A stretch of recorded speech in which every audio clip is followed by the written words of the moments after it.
Sallallahu ala Muhammad sallallahu alaihi wasallam. Kelompok yang ketiga, ya, yaitu adalah mereka yang ketika mengucapkan wa qalu law kunna nasma'u wa na'qilu ma kunna fi ashabis sa'ir. Yang ketiga para ulama adalah orang yang mereka lebih parah daripada yang kedua. Orang yang mereka sejatinya, notabene-nya tetap mengaku dirinya muslim, tetapi mereka betul-betul lebih memilih dosa dan lebih memilih kemaksiatan daripada peringatan-peringatan yang Allah turunkan. Lalu mereka membuat olok-olokan, bulian kepada mereka yang senantiasa taat kepada Allah. Maka merekalah yang juga akan mengucapkan kalimat ini. Ya. Maka sesungguhnya kita membaca di dalam surat Al-Mutaffifin bagaimana orang-orang yang mereka dalam kondisi bermaksiat besar kepada Allah Subhanahu wa taala, sesungguhnya mereka adalah orang-orang yang suka memperolok-olok kepada orang-orang yang taat kepada Allah Subhanahu wa taala. Ketika mereka memperolok-olok, itulah yang akhirnya menjadikan betapa besarnya penyesalan mereka dalam kehidupan kelak di akhirat. Makanya mereka itu akan terkena pada ayat yang ke-13 surat Al-Mutaffifin ketika Allah menyampaikan idza tutla alaihi ayatuna qala asatirul awwalin. Kalau dibacakan ayat-ayat kami, mereka itu akan suka mengatakan itu adalah dongeng. Ya, idza tutla alaihi ayatuna qala asatirul awwalin. Maka sesungguhnya pada ayat yang ke-13 mereka mengatakan setiap nasihat itu disampaikan kepada mereka, mereka mengatakan, "Halah, itu dongeng, kamu yang lebay, kamu yang berlebihan, kamu terlalu radikal," dan selain sebagainya. Ya.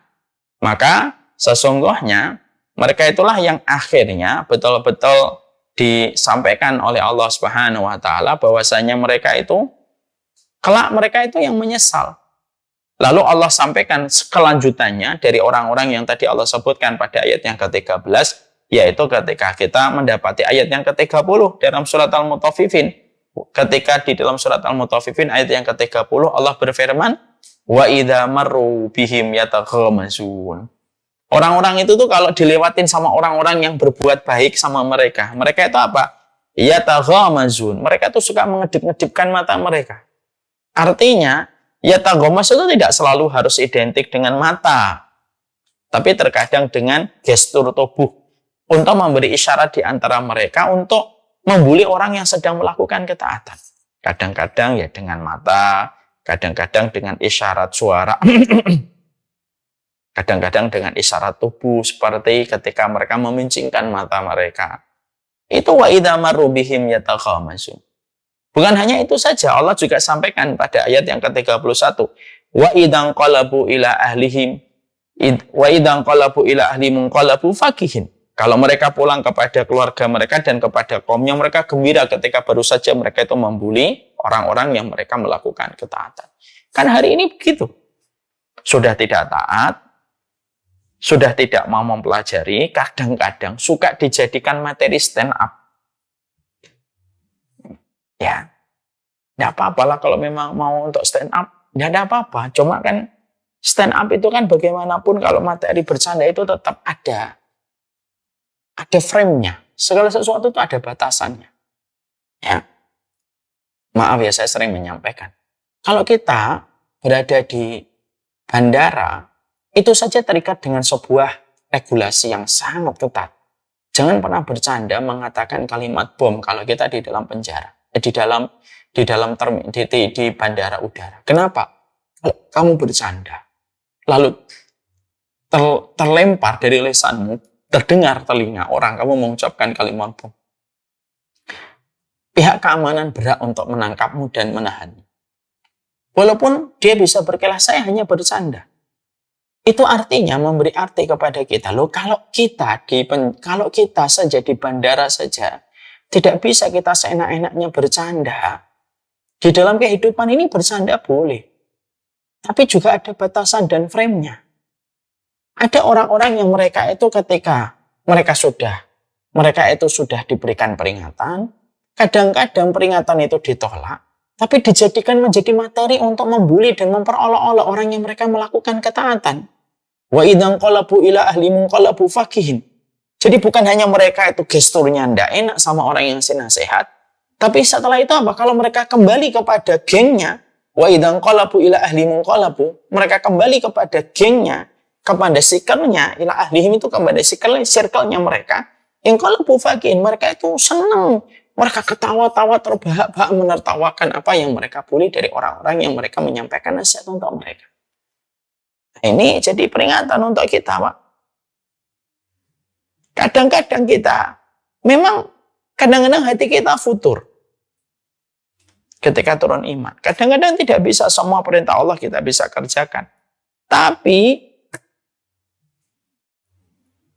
kita juga harus paham ketidakmampuan kita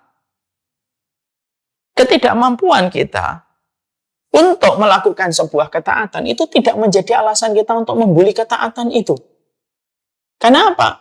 Lebih baik kita ngaku tidak mampu, lalu kita beristighfar dan bertobat kepada Allah, daripada ketika kita tidak mampu melakukan ketaatan lalu membuli ketaatan itu dan menjadikan bahan bercandaan. Dan itu termasuk kelompok yang ketiga. Jadi di antara penyesalan manusia yang Allah sebutkan dalam deretan ayat yang ke-8, ayat yang ke-9, ayat yang ke-10, ketika dikatakan takadu tamayyazu minal ghaid kullama ulqiya fiha fa'udun sa'alahum khazanatuha lam ya'tikum nadhir qalu bala qad ja'ana nadhir fakadzabna wa qulna ma nazalallahu min syai'in antum illa fi dhalalin kabir wa qalu law kunna nasma'u wa na'qilu ma kunna fi ashabis sa'ir.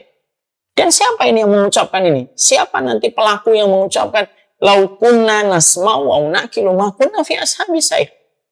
Yaitu adalah tiga tadi. Satu, yang mereka mendengar nasihat tentang Nabi Muhammad, tapi mereka tidak pernah mengimani Nabi Muhammad. Dua, orang-orang yang mereka sepanjang hidupnya nggak pernah mau belajar ilmu syar'i. Habis untuk urusan kerja, habis untuk urusan hobi. Habis untuk urusan pleasure sama tetangga, sama keluarganya saja. Hanya itu saja tiap waktu. Dan yang ketiga adalah orang yang mereka menolak sebuah peringatan dan menjadikan peringatan itu menjadi olok-olokan dan bulian. Dan mereka senang, ketawa terbahak-bahak kalau sudah mengadakan perkara itu ketika habis mendiskreditkan dan memojokkan orang yang memberi peringatan. Nah, inilah yang menjadikan kita akhirnya memahami betul. Ini termasuk salah satu perkara yang kita harus mengerti. Yang berikutnya, penyesalan manusia yang kelima. Itu yang kelima. Yang keenam. Penyesalan manusia itu adalah ketika mereka begitu pelit mengeluarkan zakat dan infak. Ini termasuk salah satu penyesalan. Kalau ini sudah sering dibahas oleh banyak ustadz, oleh banyak khatib. Ja'far.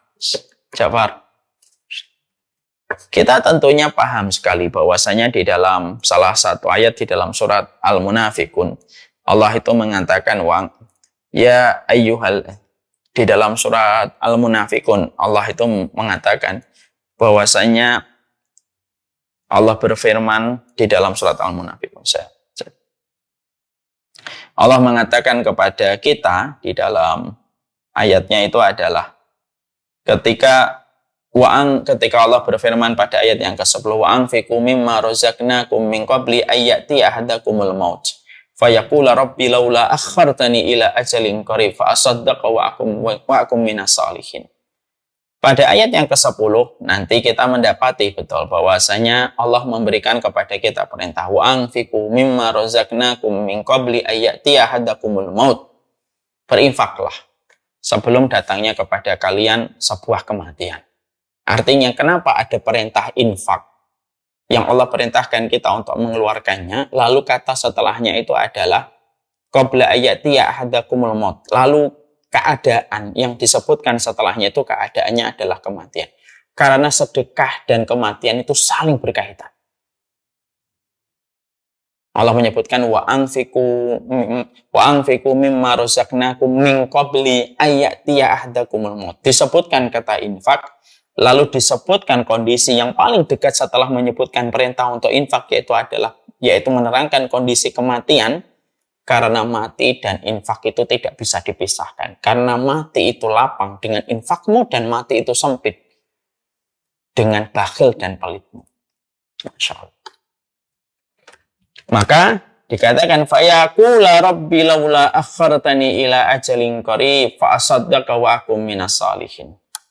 Maka sesungguhnya tidaklah ada ucapan yang sampai Allah abadikan begitu nyata ketika manusia itu mati, ketika mereka nanti di hadapan Allah, ketika mereka melihat Allah, kecuali mereka fayaqula rabbi laula akhartani ila ajalin qarib fa asaddaqa wa akum minas salihin.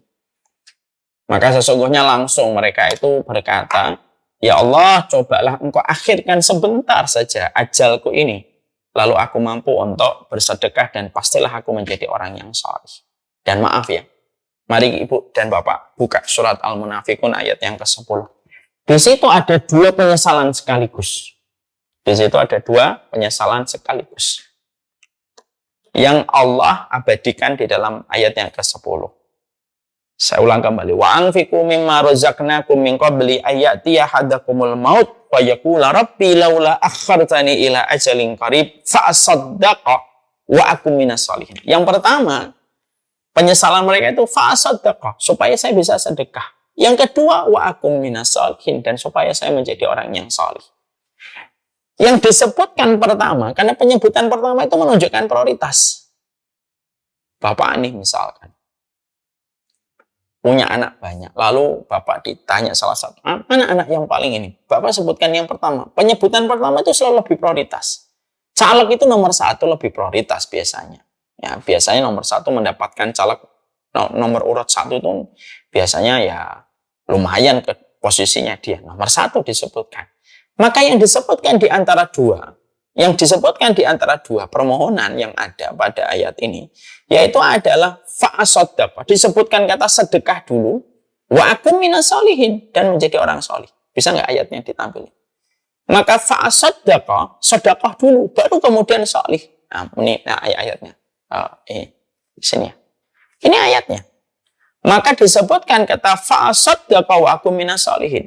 Kenapa disebutkan fa'asaddaqa dulu? Baru setelahnya itu adalah minas sholihin. Karena sedekah itu luar biasa dampaknya, yang betul-betul membawa kebaikan pada urusan barzahmu itu sedekah.